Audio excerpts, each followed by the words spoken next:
Good afternoon, everybody. Thank you for joining us for this special call with Tony Khan to discuss the upcoming Ring of Honor Final Battle pay-per-view event at the Curtis Colwell Center in Garland, Texas. Just some quick housekeeping items in the interest of time and giving opportunities to as many people as possible. We kindly ask that you refrain from asking two-parted questions. Also, please try to keep your questions focused on Final Battle this week. And as Robin mentioned, please make sure your phone is unmuted. So with that, I will turn things over to Tony for some opening thoughts, and then we'll open the line for questions. Thank you very much. Tony? Hey, everybody. It's great to be here to talk about ROH Final Battle. I'm really excited about this event. It means a lot to so many of us for a number of reasons, and there's a lot of things to get excited about this year with Final Battle, and I'm excited to talk to you all about them. And if you do have two-parted questions, three-parted questions, whatever they are, I'll do my best, but try to get through everyone's questions, and hopefully everyone gets a chance to talk. Thanks. Great. Thanks, Tony. So we're going to start things off with Chris Mueller with Bleacher Report, followed by John Alba with Fight. Hey, Tony. So with MJF and Adam Cole both being injured or banged up right now, and the ROH Tag Titles not having appeared on ROH for quite a while, has there been consideration of maybe vacating the titles so you could potentially put them on another tag team and have them featured on ROH a little more often? It's definitely something to look at some point. I know that it was something that MJF said was important to him and Cole, was to try and maintain the belts for when Cole gets back. Obviously, it's been a long road to recovery from a bad injury, but, we're all excited about having Adam Cole back in AEW as soon as he can come back, and they are a great tag team for any company and certainly have been a huge part of AEW this year and a big success for us. So with Adam Cole and MJF being champions, I think, certainly that is something to consider. Great. Thank you, Tony. Next up is John Alba with Fight, followed by Sean Ross Sapp with Fightful. Hey, Tony. Great to chat with you. Hope everything's going well with you. I got a question about distribution for you and Ring of Honor. It's been almost 2 years now since you purchased Ring of Honor. Where do things currently stand with your general business dealings with Warner Brothers Discovery, and does Warner Brothers Discovery view Ring of Honor as a viable property to maybe bundle in any potential deal with Ring of Honor and AEW? Well, it's a great question. We've had really good talks with Warner Brothers Discovery. I had a great visit with them today, and we've got a really exciting relationship that has grown a lot over the years, and it has expanded for AEW. Ring of Honor is still really a third party in the relationship and is a company that's putting on really exciting wrestling, and it's, I think, peripheral to the conversation right now, but it offers a lot of value to AEW and to media companies. There's a lot of interest in ROH and some of the most exciting wrestling and some of the most exciting stories and some of the best events in ROH's history are happening now. And it's really awesome that ROH has all these options, and also it's very complimentary for myself and my family and our business interests that, the ROH media rights and the massive library and IP are there and accessible to us as we pursue new media rights for AEW in 2024. And we also have the additional value of the ROH library with the AEW library that continued to grow. Almost 220 episodes of Wednesday Night Dynamite alone, and well over 100 episodes of Friday Night Rampage. And it's been an exciting half year on AEW Collision, and had a great show this past week, and I think several weeks in a row, great episodes of Collision, in particular since the Continental Classic kicked on, and Dynamite. We've had some great shows recently also, especially since the Continental Classic got going, and it's been a banner year for AEW on pay-per-view, and our pay-per-view library has continued to grow with more events and great history going back to 2019. So the library is a big part of the AEW media rights, but having the complementary value of the Ring of Honor library that I purchased with the company for what I believe is a very good value in 2022. It's a very valuable asset to position in the marketplace, along with the AEW streaming library and the ability to create new events in the future from AEW and Ring of Honor and continue great traditions like Final Battle this Friday. Thank you. Thanks, Tony. Next up is Sean Ross Sapp with Fightful, followed by Amy Nemedy with WrestleJoy. Hey, Tony, to kind of stay on the ROH TV rights talk, there were rumors that before CW got involved with other wrestling companies that they had actually been interested in possibly bringing ROH onto their side of things. Is that accurate? And sort of how do you weigh that type of situation? Because I know you have basically a huge bundle of availabilities coming up over the next year. Is that something that you prefer to shop all together or individually, or do you have a preference? Well, starting there with the last part of the question, I would say that it is of value for us that we have this big library and additional media rights in addition to the 5 hours of weekly television and the great shows with Wednesday Night Dynamite and AEW Rampage and AEW Collision.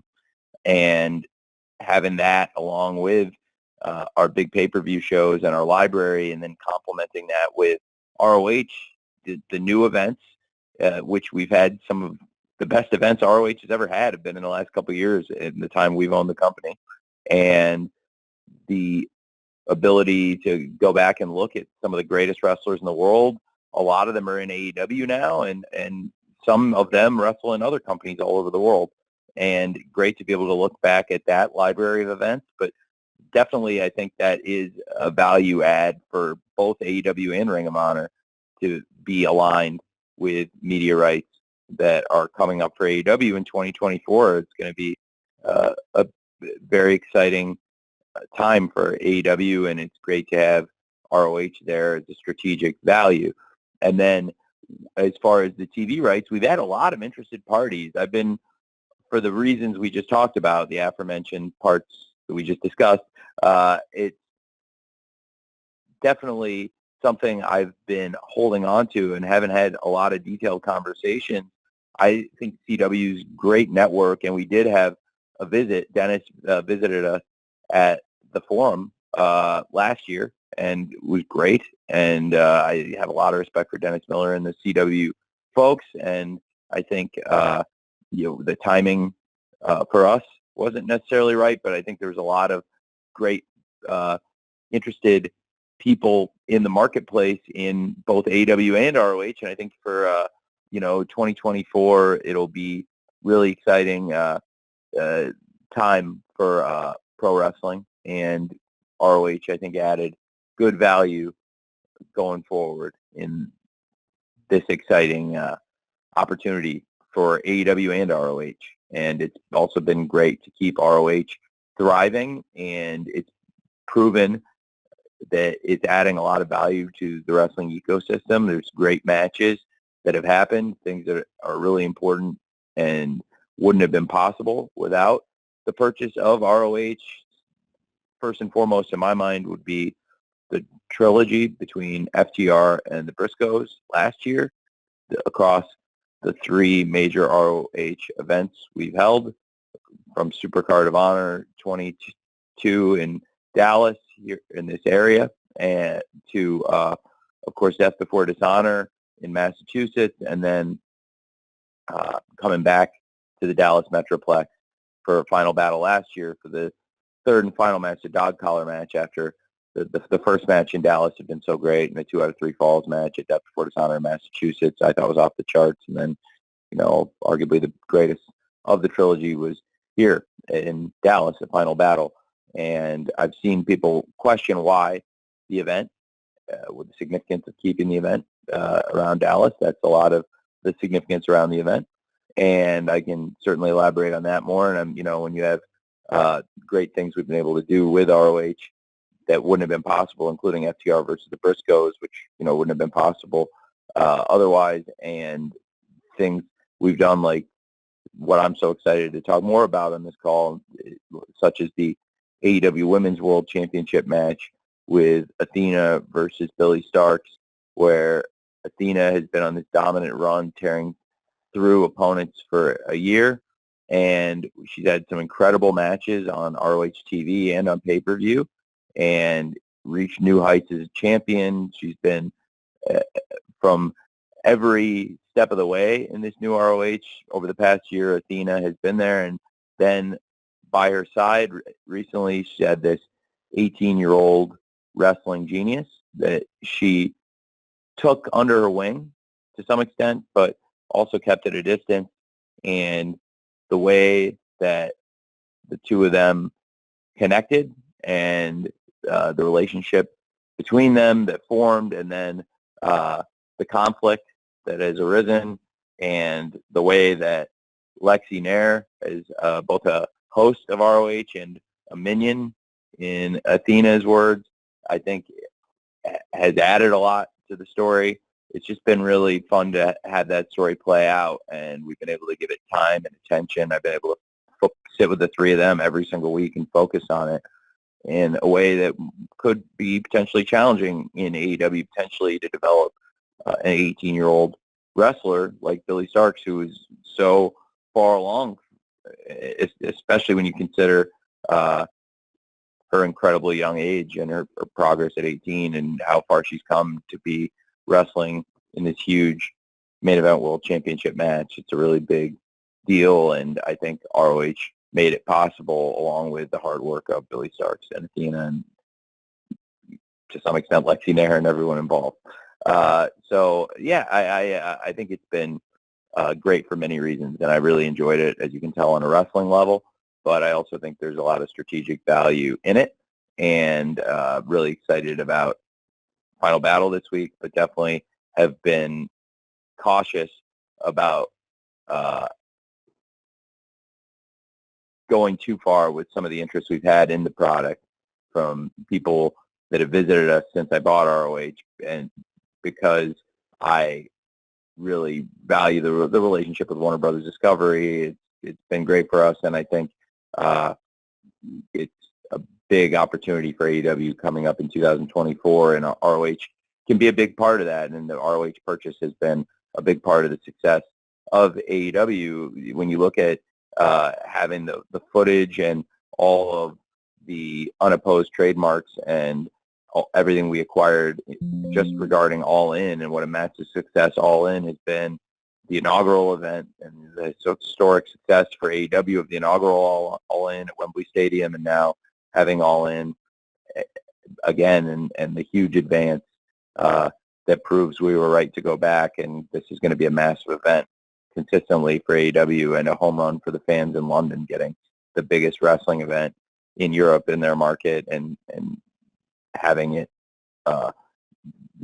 really be something that I think was enhanced by the ROH purchase, and having that footage and being able to recall the pre-AEW inaugural All In that really foreshadowed a lot of what was to come.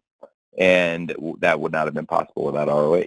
So I do think it'll be very, very cool to have the two complementary products in the market at the same time. Thanks. Thank you, Tony. Next up is Amy Nemedy with WrestleJoy, followed by Jason Powell of ProWrestling.net.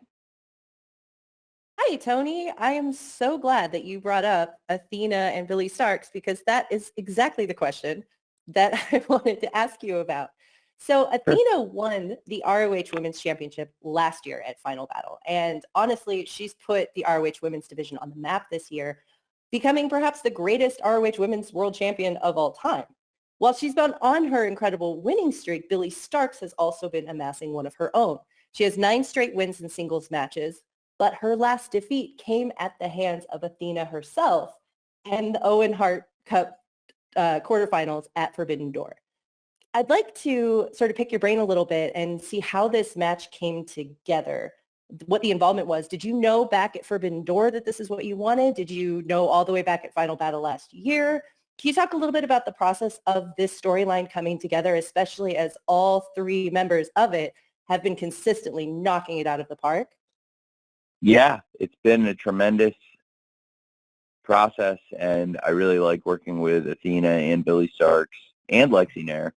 And I visited with Athena and Billy every single week since Forbidden Door, and the way this has all come together, it's been tremendous, and it's really great working with two amazing professionals. You sometimes forget how young Billy is because she's very mature past her age and has great ideas and input. And Athena is one of the best wrestlers in the world and doing, I think, the best work of her career to this point right now in the moment as we speak. And it's really great collaborating with them. And I think I've been able to add ideas and help put things in perspective and do some great storytelling on the ROH TV with them. And Lexi has added so much to the story and become an indispensable part. And that's why I felt she had to be the special guest ring announcer for this match, as she will be the special guest ring announcer for the Athena versus Billy Starks ROH Women's World Championship match at Final Battle this Friday. And the way things have come together, it's really, they had so much chemistry and some fun ideas at the start really got people talking. And I remember on a Saturday going down to the ring very early in the day, well ahead of the live show or the ROH taping, well ahead of the live collision that day. And it was one of the very early collisions. Of course, collision, you mentioned Forbidden Door, and that was right around the time that show started, was around Forbidden Door. And I think it's been very additive to the AEW pay-per-view product, but also I've really enjoyed being able to work with the different people on ROH on the Saturdays every week, and I think it's been good for that crew and some of the great veteran wrestlers that are on Collision to work together. And certainly one of the great veteran wrestlers every Saturday there has been Athena, and I really have enjoyed working with the two of them. And it was early on, I went down to the ring and had said, I think this is really getting a lot of steam, and I think we should stay with this, and we can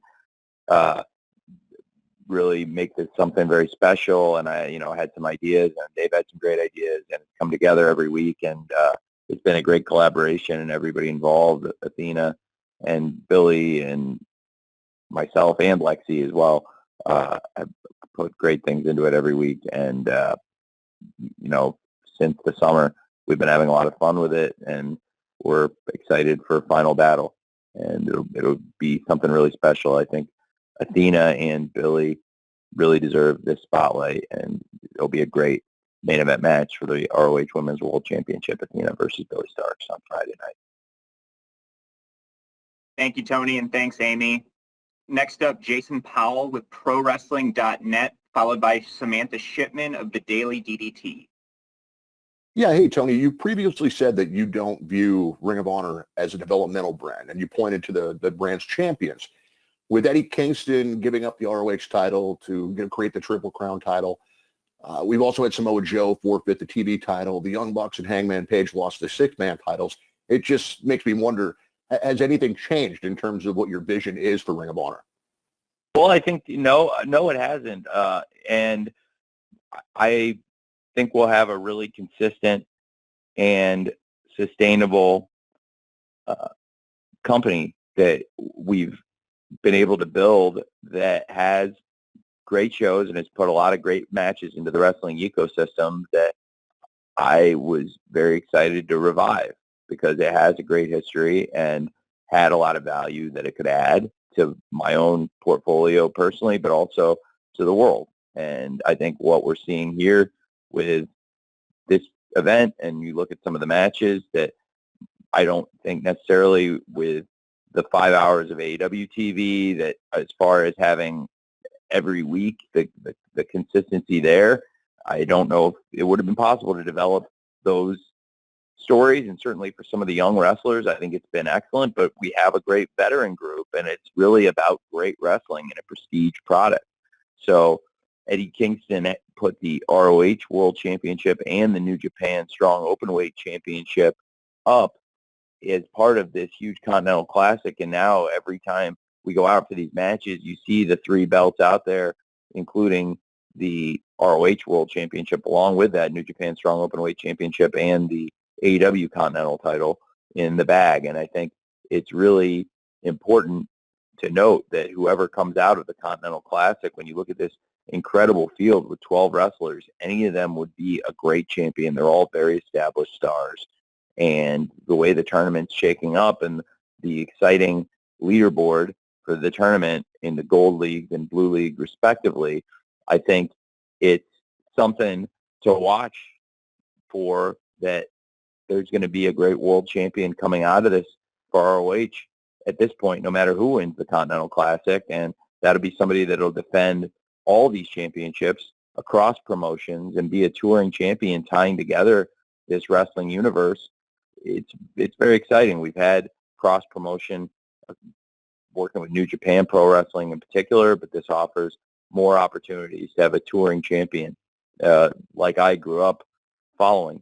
And I also think it's, with the champions, in addition to the Ring of Honor World Championship, you look at the Women's World Championship, and it's held by such a great veteran, and we have that incredible main event to look forward to with Athena versus Billy Starks, and it's a great example of where I think a young wrestler with tons of upside has been the beneficiary of working with such a incredibly talented and respected veteran like Athena.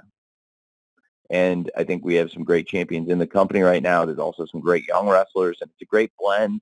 And without having all the necessary elements of other televised wrestling shows, by having the streaming product we have right now, also we're not as locked into specific format times, so people can have longer matches, or in some cases, if they're not ready to have longer matches, shorter matches, and not be thinking about commercial breaks or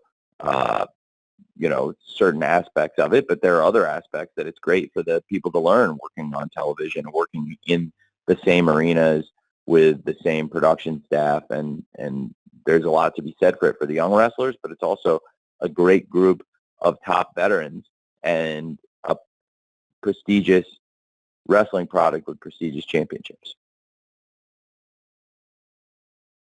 Thanks so much, Tony. Next up, we have Samantha Shipman with the Daily DDT, followed by Bill Pritchard with WrestleZone. Hi, Tony. Hi. I have a question for you. I guess Athena is the woman of the hour here, and I would agree with, I believe Amy said that Athena has been probably just, I think, the best champion in the world, the best women's champion in the world. But what we've seen with Athena is she has defended her title completely in ROH, where we've seen our other ROH champions defend it in AEW. And is there a specific reason why she only defended her title in ROH? And then regardless of who wins on Friday, can we see the champion defending their title in AEW, or are they going to be strictly on Honor Club? Well, I'm certainly open to Athena appearing in AEW and other places. I think it's really great to have somebody who's a great ambassador for a company like Athena.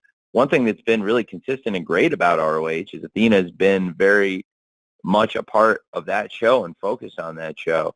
And I think her work has been one of the strongest things about the ROH show. So, I think if Athena,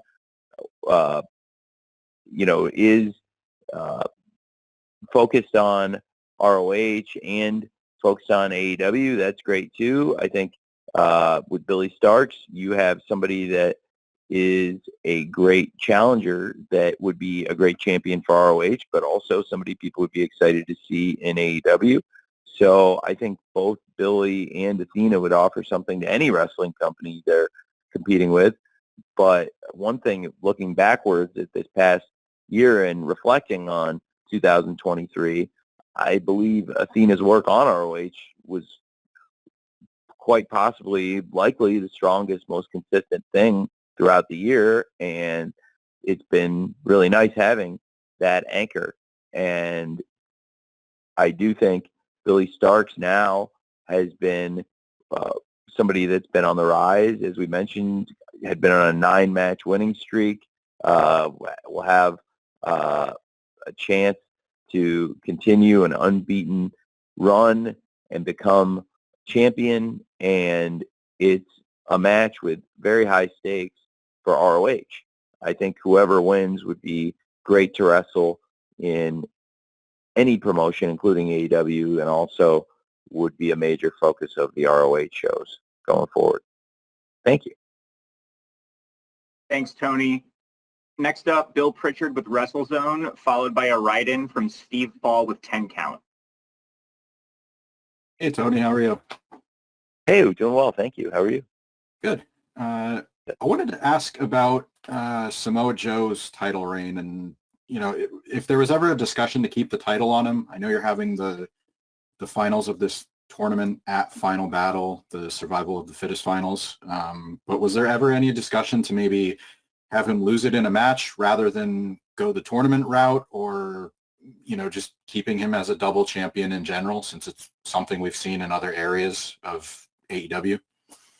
Yeah, I do think that's something to consider.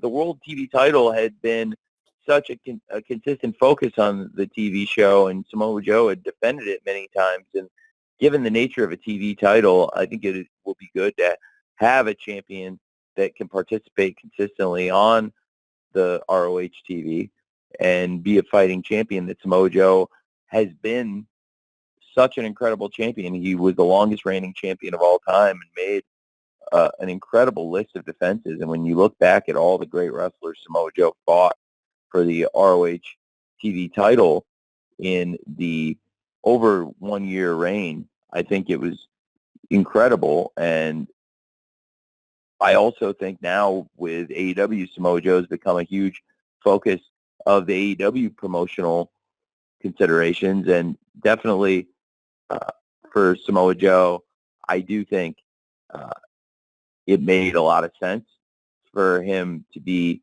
a focus because he's such a huge star for AEW. There's a lot of commercial benefits to having a huge star of Samoa Joe's stature on AEW television every week, and it felt like as big as Samoa Joe's presence on AEW has become, it had become challenging for him to defend the championship. So relinquishing it at that point, I think, did make some sense. And to him personally, it made sense because he had accomplished everything he had ever set out to. He became the longest reigning, most dominant champion and set his sights on a new goal, which is for AEW World's End, which is coming up soon in a matter of weeks. And we know it'll be MJF versus Samoa Joe for the AEW World Championship. They had an awesome match earlier this year in New York at AEW Grand Slam, and I'm excited for the rematch at World's End. Thanks. Thanks, Tony. I have a write-in here from Steve Fall with 10 Count. Tony, how'd you create the card for Final Battle? Do you write down the matches you'd like to see and then work backwards on ROH TV? Well, it's a great question. For the most part, it was thinking about the end game, certainly with it's different matches have different stories and different ways we got here. Certainly with Athena and Billy Starks, it's been a long process to get to this match and a lot of storytelling and really hard work by both Athena and Billy and the great team on the production and Lexi Nair and everybody that helped get this to a huge world championship main event match coming up this Friday, Athena versus Billy Starks. Something that I had wanted to see, and couldn't put my finger on what quite the right thing was, but it meant a lot to me. And doing the show in Dallas this week means a lot. Is the fight, it normally would call it a fight without honor, but it doesn't really feel right here, because we have a lot of honor, and I think we are trying to honor Jay Brisco, Jamin, and he is somebody I actually first met in Dallas at ROH when I had my first show after acquiring the company at Supercard of Honor in 2022. And speaking of Samoa Joe, we just talked about him. That was where he arrived. And for the Briscoes, that was the first time I ever met the Briscoes, first time I ever met Jamin or Mark, and got to know them and work with them, and had such a great experience. And of course, there was so much great to come with them in ROH that year across the great trilogy with FTR. And I think FTR and the Briscoes are going to be linked forever together. And I've said that to so many people, and I really believe it. And I thought this match would be something really cool for the fans in Dallas. A lot of them were at the dog collar match last year. And in particular, for the people involved, there's a lot of people involved that really care about Jay Brisco. And to have FTR team up with Mark Briscoe, I thought that would be something special. And looking back at things we had teased on the major ROH events and things I've always wanted to do, we've certainly alluded to FTR versus the BCC. And, as I've often said about, as an example, the Sopranos, they ended up never playing the Russian in the Woods card that they had established for themselves.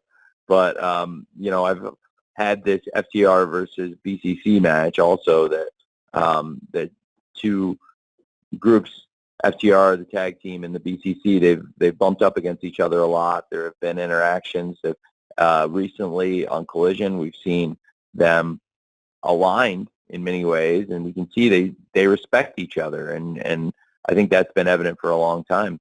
And Bryan Danielson has a really long history with the Briscoes, and Bryan Danielson and Jay Brisco wrestled 20 years ago at this event at Final Battle 2003. So to have Final Battle be the 1-year anniversary of the dog collar match, and then learning it's the 20-year anniversary of Danielson versus Jay Brisco, it just felt right. And I wanted to do something special, but when you care about somebody and when you want to do something to honor them, like I wanted to do something for Jay Brisco, it can be hard, and it can be hard to focus. And then it just kind of came to me, and I went to the BCC individually and talked to the different guys in the BCC about the match, and I talked to Bryan Danielson, and it made so much sense to him, and he pointed out a lot of great information about his history with the Briscoes and with Jay Brisco specifically that I thought added a lot to the match. And then with John Moxley, I'd asked him, he had limited involvement ever before in ROH, but for this he really was very cool about it and wanted to be involved in it, and has a lot of respect for Jay Brisco, and had a great match to start the Continental Classic first episode with Mark Briscoe. And I think that will be very special. And then Claudio has so much history with the Briscoe family, and we saw earlier this year Mark and Claudio were set to go one-on-one, and Mark had a knee injury, so it's fitting now at the 1-year anniversary of that great Final Battle show, where I know Claudio also had a chance to catch up with Jay Brisco at that show. We talked about it a bit because, of course, Claudio won back the Ring of Honor World Championship that he's fighting for now in the Continental Classic to regain for a third time in even grander fashion as part of this new Triple Crown with the AEW Continental Championship and the New Japan Strong Openweight Championship. And to have Claudio as part of the Continental Classic, but also fighting through this match, shows how much Jay Brisco meant to him and to so many of us. And when you've got the Continental Classic competitors stepping outside the competition, taking on this kind of a challenge, shows how important it is. And you have some of the biggest stars in wrestling coming to ROH because this is important, and this is where so many of us saw Jay Brisco for the last time, including myself. And I saw him that day in the arena in Dallas, and then a lot of people back at the hotel afterwards. And I always enjoyed visiting with Jay Brisco outside of work, and I've gotten to know Mark outside more now too. Mark comes out and visits us more too. Has been more sociable this last year, kind of taking Jay's spot there. And I think for a lot of people that they'll look back at Final Battle in Dallas last year as an important memory. So it's full circle to bring it back here to his last match in ROH, and what a classic final match, that dog collar match, but also a lot of personal memories for a lot of us. And for Dallas being the first place I met him, and then the last place I saw him, and the first and last place I ever worked with him, it means a lot. So when couldn't come up with a perfect idea right away, but when I did have a good idea, I think we ran with it for supporting Jay Brisco, and that's what we're trying to do for the Pew family, because they're awesome people, and we love them very much. And then in addition to that, that big six-man fight and the ROH Women's World Championship match that we talked about, there were other matches on the card who took a different road to get here. We talked a lot about Samoa Joe. I was looking back at history of ROH, and survival of the fittest is a staple, and staying true to ROH history, I thought it would be very cool to have a survival of the fittest match, get a lot of the exciting stars involved, and we had a lot of big names in the survival of the fittest, and already with 5 of the competitors locked in, and some really exciting people that are very popular. And then we had some other wrestlers that have been competing in Japan, and I wanted to see how they fared, and frankly, if they came back healthy, that it looks like they're going to be back. So I'm optimistic being able to even add a little bit more to the card now with our wrestlers returning from Japan. And of course, there's also been some Lucha Libre presence on this card in the past, and we have some of that in the survival of the fittest, but I might be making an addition there as well.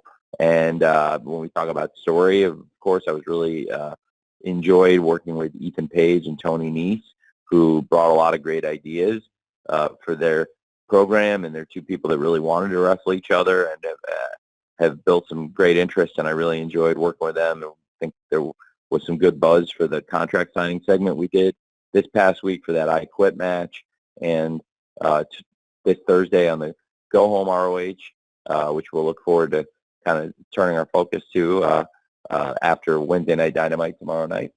We'll hear from everybody on that Go Home show before Final Battle, and I think there's some really exciting stuff on the card, and it all took different journeys to get here. Some of them a long plan, and some of them by necessity, circumstances that arose, and no circumstance more tragic than the fact that Jay Brisco's not here with us at Final Battle this year. But I think the card is going to be a really great show on Friday, and I'm excited for the event. Thank you. Thank you, Tony.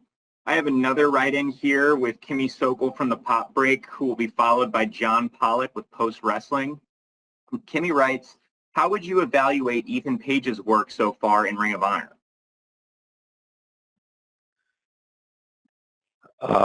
I think Ethan Page is doing a tremendous job, and he's been very additive. He also had a great match with Kenny Omega on Collision in AEW, and I think getting some ring time under his belt, he wanted to get out and have matches, and if there was ever a week where he wasn't having a match in AEW, he said, I want to please book me in ROH anytime. I really want to do it. And he had some great matches and became a staple of the program. And then this involvement with Tony Nese, I think, has been great for both of them, and has shown the value they add to any wrestling program. And should be a great match and has become a heated rivalry. And you can look back and see how it got here on the ROH TV, and I think it's been two great wrestlers having an opportunity to showcase themselves when it's sometimes jam-packed with big names on AEW TV. They're great names too, Tony and Ethan.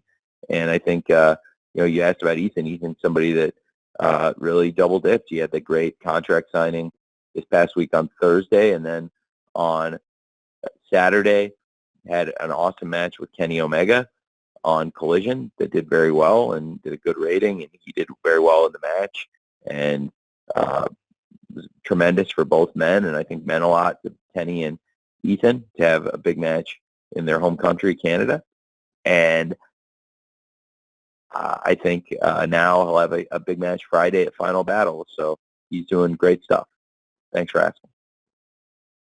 Thank you, Tony. Next up, we have John Pollock with Post Wrestling, followed by Paul Berry from Newsweek. Hey, Tony, the last time we got an updated figure from you for Honor Club was around 15,000 subscribers. I was just curious if there's an updated figure you can share. And are you viewing this experiment on Friday as such of seeing how it does as an exclusive to Honor Club, or could we see it go back to pay-per-view in the future? How are you viewing that decision? Well, it's a great question. I think this has been tremendously successful in terms of gaining new subscribers. So at least as an experiment, I think it's been a big win. We have a pay-per-view coming up with World's End that we're very focused on. Expanding the AEW pay-per-view calendar has worked really well. There's a lot of interest in World's End. The tickets are moving very well. And the Continental Classic has been some of the best AEW TV ever. And we've had some of our best matches, and people have really enjoyed the shows. And if you haven't seen Dynamite, Collision, or Rampage this past week with Danielson versus Garcia, the AEW shows have been featuring great matches from the Continental Classic. And I think with the final coming, as we've been saying, consistently across the shows coming at World's End, I think there'll be a lot of interest in that. And I talked before about Samoa Joe. Of course, this is the ROH Final Battle call, and we talked about Samoa Joe because he's the greatest TV champion ever, and now the TV championship is up for grabs in the survival of the fittest match. And I think Samoa Joe versus MJF, as I mentioned, is a match that I'm very excited to see, and I think a lot of fans are excited for the rematch after they had a great main event at Grand Slam Dynamite. And coming up on World's End, I think it makes sense for the timing of this event, at least as it stands right now. But we've had great returns on ROH pay-per-views. There's definitely a market for it. When we put on these events, we've seen big box office return, and it's been a great part of the investment. I talked about the investment I made in ROH, and when you look at the revenues off the pay-per-views, they're the biggest revenues ROH has ever done on pay-per-view. And if we do decide to go back to or stay with that model long term, it'll be because we've had a lot of success as promoters with AEW and now ROH at selling pay-per-views. And now this is putting some folks on the WatchROH.com, the Honor Club product. We've been able to drive more subscribers in recent weeks and expect to have another big week for subscribers here with Final Battle, as we've seen the increase on the run up to the event. And it should be really cool stuff for us going forward. And really also, we have a lot of options for how we want to disseminate the content going forward for streaming versus pay-per-view or whatever combination. But this has definitely been a successful experiment to grow WatchROH.com. Thanks. Thank you, Tony. Next up, we have Paul Berry with Newsweek, followed by Derek Reed with Keystone Broadcasting.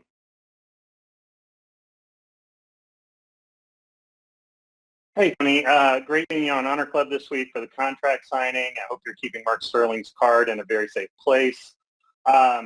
Obviously, MJF has a lot on his plate between Samoa Joe and Wardlow and the Devil, Adam Cole's injury, Roddy yelling at everyone, walking red carpets with John Cena. But as the scumbag of the people, when will we see the tag team champions follow your lead and appear on Honor Club? It's a great question, and I think it's something to consider here with MJF and Adam Cole and the tag team championship. It was actually the very first question I answered to some extent was reflecting on how important MJF and Adam Cole have been to AEW this year, but also how they would raise the profile of any company, including ROH, where they're the champions. But certainly with Adam Cole's injury, they have not been able to make regular appearances, so that is something to consider, absolutely. But thank you, and I did to follow up though, Danny. I did keep Mark Sterling's card in a very safe place, and you never know when you're going to need a Mark Sterling. So thank you very much. Thanks, Tony. Next up, Derek Reed with Keystone Broadcasting, followed by a write-in from Joey Galizia with Wrestle Purists. Hi. Thanks for taking my call. I was kind of wondering about the Pure division, with the Triple Crown Championship being created. It seems like the champion's going to be working in 3 different spots, really. And is that going to shine more of a light on the Pure division? Are you looking to maybe reinstitute the rankings, but in the ROH Pure category?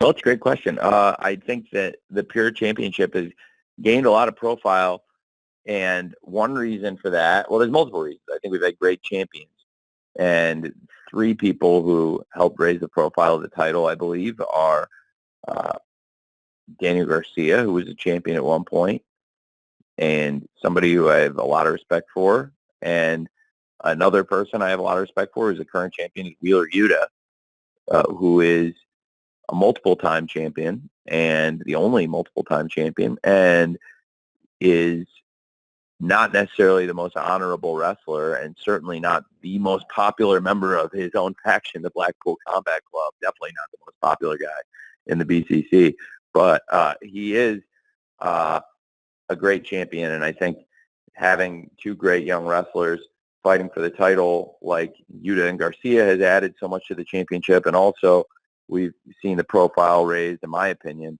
by Katsuyori Shibata, who I feel has been wrestling's greatest champion. And anytime he defended the ROH Pure Championship, I believed in the stakes and the importance and the honor of the championship. And when it comes to the Pure title, I think Katsuyori Shibata has been really important to raising the profile of the championship. And now Wheeler Yuta has very big shoes to fill, and Wheeler Yuta is a great wrestler, and he's very capable of doing that, I think, when he wants to do it. So there's a lot of exciting stuff to keep an eye on when it comes to the ROH Pure Championship. It was a blow struck against Honor when Wheeler Yuta took advantage of Katsuyori Shibata, and I do think Katsuyori Shibata will be back, and I'm very optimistic about him making a return, thankfully, and thanks to Hook showing up in time to help him. And Katsuyori Shibata, when he returns, will certainly be looking for payback, and I think that's helped the championship. And certainly when you have somebody that's been through what Shibata's been through and has been, I think, through some of the most challenging circumstances to mount a comeback in pro wrestling history, and done it with flying colors, and then became a great champion against all odds and all expectations. That's a great story. So that's something to keep an eye on also. And I have a lot of respect for all 3 of those men, Garcia, Yuta, and Shibata, and I think all of them add a lot to any wrestling promotion, and certainly have added a lot to ROH as the Pure champion. Thank you. Thank you, Tony. I have a write-in here from Joey Galizia of Wrestle Purists. Tony, New Japan Pro Wrestling just announced that they're launching a global championship. So based on your relationship with New Japan, do you foresee that title being defended in Ring of Honor or AEW? And would that affect any type of plans with the Triple Crown Championship? I certainly would be open to having any of New Japan's great champions defending the title in AEW or ROH or any promotion. I think that's great. And New Japan Pro Wrestling has a really, really exciting roster. They have some of the best wrestlers. And we have a really exciting opportunity going forward to present what I believe is a